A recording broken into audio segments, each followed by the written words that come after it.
ओम नमः शिवाय। शिव महापुराण अध्याय 14 यज्ञादिનું વર્ણન।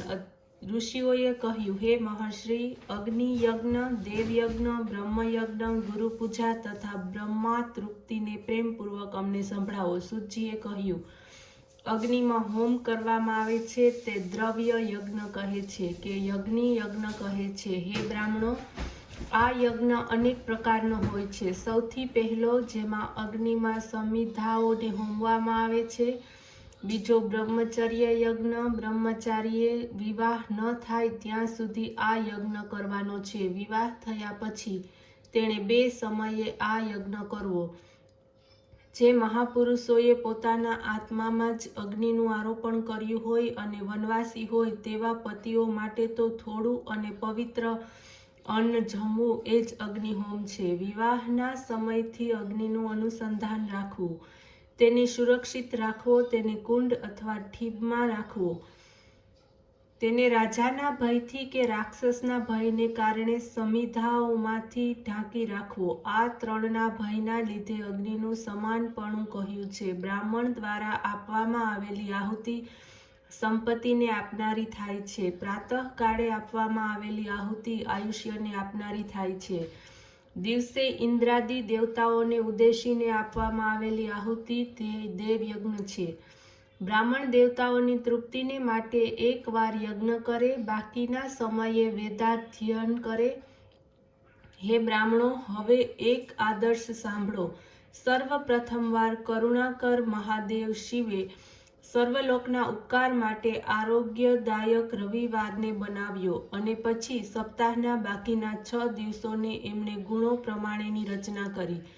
તેમણે જ પ્રત્યેક દિવસના દેવતા તેમજ તેનું કુલ નિયત કર્યું, જેનાથી આરોગ્ય, સંપત્તિ, વ્યાધિનાશ, પુષ્ટિ, આયુષ્ય, રોગ, મૃત્યુ અને હાનિ યથાક્રમથી પ્રાપ્ત થાય છે।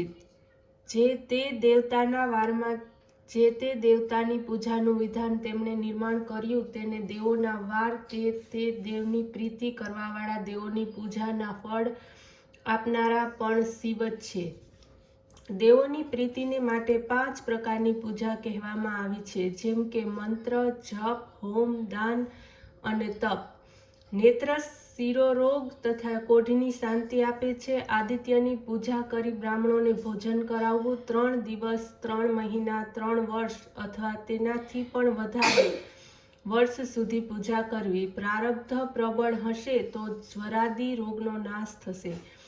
પાપોની શાંતિ માટે રવિવારના દિવસની પૂજા ઉત્તમ છે, જેના જપ વગેરેથી ઈષ્ટદેવને પ્રસન્ન કરવામાં આવે છે। લક્ષ્મીને માટે સોમવાર લક્ષ્મી પૂજન કરવું। રોગ શાંતિને માટે મંગળવાર ઉત્તમ છે। અડદ અને મગ વગેરે 4 શેર લઈ બ્રાહ્મણોને ભોજન કરાવવું। બુધવારના દિવસે દહીં તથા અન્ન વડે પૂજન કરવું। આથી પુત્ર, કલત્ર વગેરેની પુષ્ટિ થાય છે। આયુષ્યની ઈચ્છાવાળી વ્યક્તિએ પૃષ્ઠ સિદ્ધિને અર્થે ગુરુવારના દિવસે ઉપવીત વસ્ત્ર, દૂધ તથા ઘી વડે પૂજન કરવું। ભોગની ઈચ્છા હોય તો શુક્રવારના દિવસે દેવોનું યજન કરવું। અપમૃત્યુને દૂર કરવા શનિવારના દિવસે રુદ્ર વગેરેનું પૂજન કરવું। તલનો હોમ, દાન તથા તલથી મિશ્ર અન્નનું ભોજન કરાવવું। આ રીતે દેવતાઓનું યજન કરવાથી આરોગ્યની પ્રાપ્તિ થાય છે। સાથે જ તે દિવસોના જે તે દેવતાઓનું નિત્ય પૂજન, સ્નાન, દાન, જપ, હોમ અને તર્પણ કરે। દેશ, કાલ, પાત્રનો વિચાર કરીને જે શ્રદ્ધા સહિત આ વારોનું નિયમપૂર્વક પાલન કરે છે તેને આ દેવો ઉપાસના દ્વારા બધું જ પ્રાપ્ત થાય છે। બ્રાહ્મણોએ મંત્રોપૂર્વક અને શૂદ્રોએ મંત્ર વિધિથી પૂજન કરવું યોગ્ય છે। ધનનો અભાવ હોય તો તપથી દેવતાઓની ઉપાસના કરવામાં આવે। ધનવાન હોય તો ધનથી પૂજા કરવામાં આવે, પરંતુ જે કાંઈ કરવામાં આવે તે શ્રદ્ધાથી આચરવામાં આવે। પછી તો સમય પ્રમાણે આચરવાને કારણે તેને જ્ઞાનની પ્રાપ્તિ થઈ જશે। જે બ્રાહ્મણ આ અધ્યાયને વાંચશે, સંભળાવશે અને બીજાઓને સંભળાવે તેને દેવ યજ્ઞનું ફળ પ્રાપ્ત થાય છે। ઓમ નમઃ શિવાય।